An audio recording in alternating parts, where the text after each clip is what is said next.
Steve Hardison's coaching office in Mesa, Arizona, in the US, is a sacred space. When I interviewed over 100 clients, I heard some describe it as feeling like being at Mecca or inside the Vatican. And there were some that were even more bombastic descriptions there. Welcome to Steve's office. Steve has never allowed anyone to bring recording equipment in there. The first time I stepped into the office in 2013, I took my shoes off and I was told to leave my mobile phone, my cell phone, outside the door. We're going to jump in today with some recording equipment in there, a microphone in there, some cameras in there. This is a once-off. It's never happening again. I want to acknowledge the author of The Book of Being, The Ultimate Coach. It's Amy B. Hardison, and she spent thousands of hours committed to this project. Welcome to the magic and the miracle that is Steve and his coaching office. Come on in. Hi, my name's Steve Hardison, and I'm very excited today. Today's my wife's birthday, so I've been married with her or to her for 44 years, and what a special treat that is. It's also a special day because I'm doing something that has never happened in my office before, and that is recording me, taping me. In fact, recording or taping me is kind of a seldom ever happens, but I'm grateful that I can do it today because it's a summation of my entire life, what I'm going to share. Ever since I was a young boy, I've been fascinated with how people believe and what they think and what causes people to behave. And I've studied and I've learned, but mostly the experiences I've had have been from humanity. When I went to college, I really didn't care much about what I learned in the courses. I was so interested in what I learned from the teachers and who they were being. I had conversations with them and the other students. I was fascinated with why people acted like they did, and I loved it. I wanted to learn everything I could about them and myself. So the state of being and the nature of humanity is my passion. It's what I love. So I've been doing what someone's called, or some people would call coaching, since really 1982, without a title or without being paid for doing it. And now what I do for a living is, my kids joke all the time. They say, "Dad, you just get paid to be you." Because I do. What I do is I be with people and I love people and I work with people so they can see that state of being is everything. I have a thought. It's not the truth. It's a possibility that thoughts are things and things create being, and being is everything. And who we're being generates what we do. So I'm a simple person that thinks if you want to adjust the world, just adjust the being, adjust your own being. Not everyone else's, just your own. So I've done what I do. We'll call it coaching. It makes it easy, for 35 years. And back in 2013, I had a gentleman that came from Australia to visit with me. I was doing the equivalent of what's called a Be With session. His name's Alan D. Thompson. I think he was about 26 years old at the time. And most of this that I know comes from him sharing with me, because there's so many people I see. Sometimes people have to tell me the story of us, and I don't know. But this is my part of the story. I remember him being here, and I asked him a few questions about what he does, and he told me.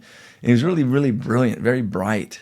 And what he told me he did just blew me away. But what blew me away more than that is after he told me what he did, he said to me that I've been with a lot of people, but I haven't experienced anyone quite like you. And he said something like, "We should write about you, or people should know what you do." And I said to Alan D. Thompson that day, "I will never write a book.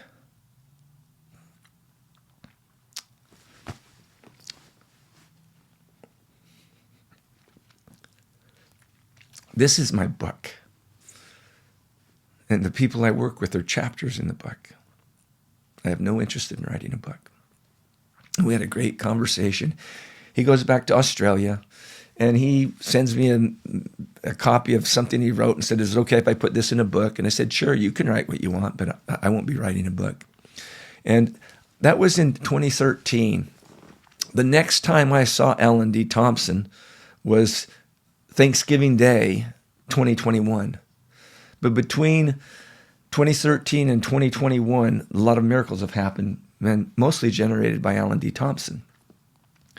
On occasion, he would communicate with me from Australia, different methods, and we'd touch base, and he would every once in a while joke about doing a book or whatever, and I would say, I'm not doing a book.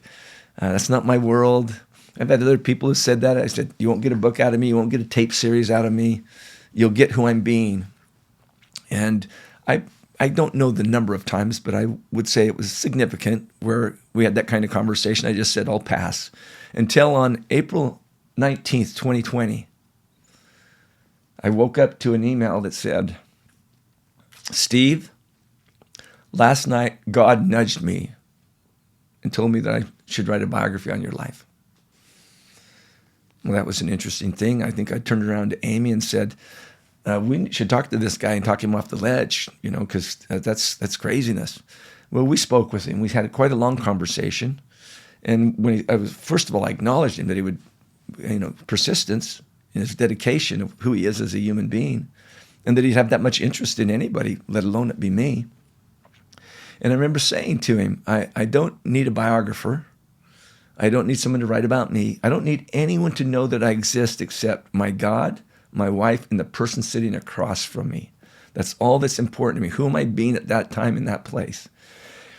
And he shared some things with me that impacted me greatly. Who he was being moved me to listen to him in a place I'd never listened before. Because he basically said, I believe there's a way we can do what you're wanting to do. And I said, I don't believe you can write about being and have it be being, because the minute you write about it, it's not it. And if I were to write a book, the only book I'd ever write would be on being. And I don't think that's possible. Well, he helped me see that might be. And he then made a promise to me that was extraordinary, because I know what he's done in his world. And if you don't know, go over to Alan D. Thompson, take a look at the things he does. It's the miraculous.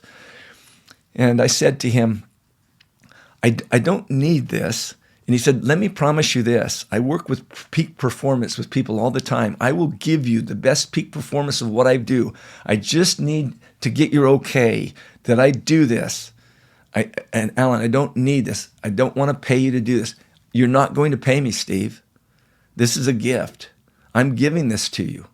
I'll put it together and you can have it. If you want to publish it, you can do it. You want somebody to edit it, you can do that. Your wife, she writes, she edits. If you want, she could be involved in the book. And I said, Alan, that will not be happening. My wife is currently working on a book called Lost in Translation about Christ. She likes me, but she doesn't like me that much. Now, I told him Amy and I would need a little bit of time to talk, but it moved me quite a bit to see that this would be possible. In my remembrance of it, the next day I go over to my computer, and he has designed a book cover with a title and about 180 pages of a book already done. He had been doing work for this for some time. We got on the phone. I was so moved by it, I said, let's go. Do it.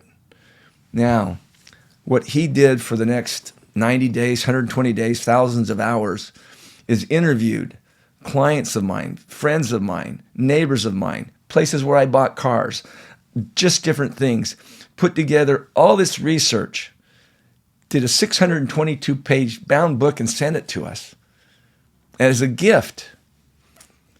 Amy, who was writing her book on Christ, read through the book and said, there's some pieces in here that need to be in that I can do. So she was just going to kind of polish it up a little bit. Well, she got involved in it. And who she was being is, I'm going to make sure people really quite understand who this guy is that I live with. So for the next 18 months, she spent the first year, 6 days a week, 10 hours a day, writing a narrative of the story of all the research that Alan Thompson had done. She finished about 3 weeks ago. It ended up being 18 months.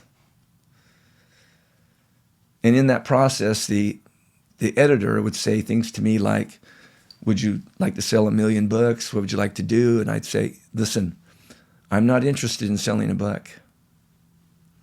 I'm interested in altering that people can see who they're being, and that altering their being changes the world. And my commitment is to alter the way the world is by people understanding their being, one person at a time. So His name is Chris Nelson. He's done a great job, and my wife's loved working with him. I said, Chris, if you could sell 2 million books and 10,000 people could alter their state of being by learning about themselves and really discovering who they are, or you could sell 11,000 books and we had 10,001 people discover, I'd want to sell 11,000 books. I don't want books out there that are sitting on someone's shelf. That's not what I'm interested in. I'm interested in things like this that have happened since then. That book has been published. It's out in the marketplace, and I've got experiences like this. I get a phone call from England, and the lady wants to know if I'm Steve Hardison. I say, yes, I am. And she said, I want to know if you could tell me who gave me that book on the bus. And I said, which book are you talking about? What bus? Where are you at? It's a lady in London. She tells me she's in London. She tells me her name. And then she tells me the experience of someone giving this book. I call it the Book of Being. Some other people call it the Bible of Being. That's a little far stretch. I call it the Book of Being. And she said a person gave me this book. I read the back cover. I read the front 2 pages of it. And I read it about myself. And then she starts explaining to me very emotionally what happened to her. And she said, would you please give me the name of the lady on the bus? I want to talk to her. And I said, I really don't know the lady. I said, this is happening all over the world. People are reading this book about themselves, and they're having unbelievable experiences. And I said, have you had that kind of experience? The one you've told me, is that down in your soul? And she said, yes. And I want to thank this woman. I said, if you've had that kind of experience, I don't know who she is, but what I ask you to be is I ask you to be the lady on the bus. I ask you to think of 10 or 15 people in your world that you could be the lady on the bus to. Now, the experiences I've had worldwide are like that, but they're numerous. And people have gone out and bought 10, 20, 30, 40, 100 books, and then have asked somebody to read it about who they're being and have results and experiences like that.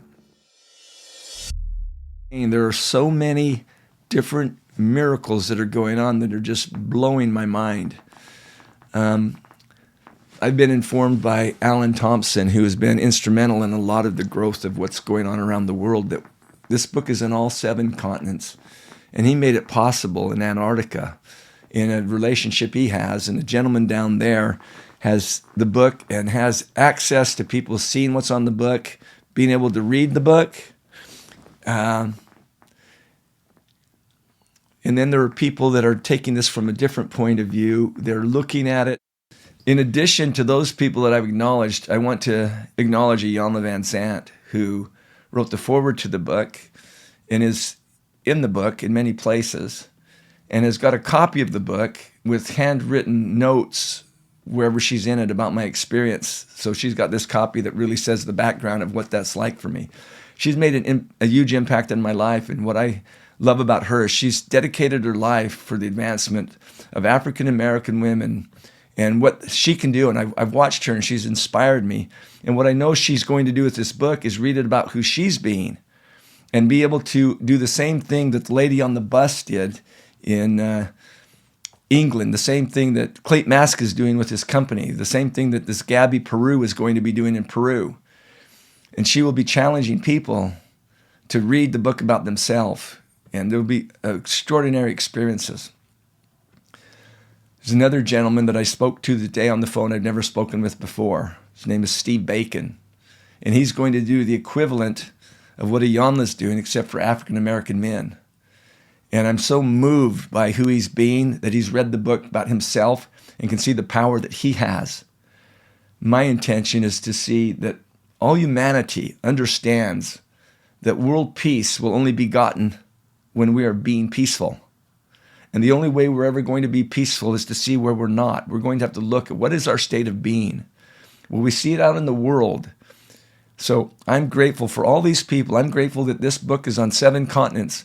And I hope any person that reads it has this type of experience I'm expressing. And if they don't, I apologize. I say reread it. Stop reading it and being critical about anything in it. Stop worrying about it. Reread it and say, what do I learn about who I'm being? My promise is that you cannot get through that book without having an altered state of being. Thank you, thank you, thank you to everyone who's helped. Thank you to the people I haven't mentioned, and there are thousands. Thank you to Linda Kwan, who helped Alan Thompson at a different time. And there's hundreds of people like this. Thank you all. Please know that I'm saying your names, even though I don't have all the names to say. And thank you for your early adopters that got the book and moved to action. And I don't even know you. And you've made impact in your communities, in places. Oh, Devin Bandison, thank you for what you've done at Montverde with the athletes down there and the support or their staff and the parents. Thank you for what you're doing. Thank you for who you're being. You are a model of this. I have not had a client yet that hasn't been willing to reread this book about who they're being, that hasn't had some extraordinary experience. And I invite each of you, the ones I'm talking about, to share that with people in your world and let them have that experience. Remember, this is not a how-to book. This is not a coach book. This does not tell you how to do something book. One gentleman who read this, I don't know, you may want to go look at some of these people's Amazon reviews, which I have not requested any, but go look at, one gentleman said, this book was amazing because it didn't tell me what to do, but it gave me access to who I could be. And that's the intention of it. And that's the intention of this, whatever this thing's called I'm doing right now, is to have people be able to see that the ultimate coach is a book of being. Who am I going to be when I wake up in the morning? Who am I going to be when I greet someone? Who am I going to be when there's a challenge? Who am I being in my world? What is my beingness? And how do I alter it? Thank you for your time. Have a wonderful day. Be blessed. Be you.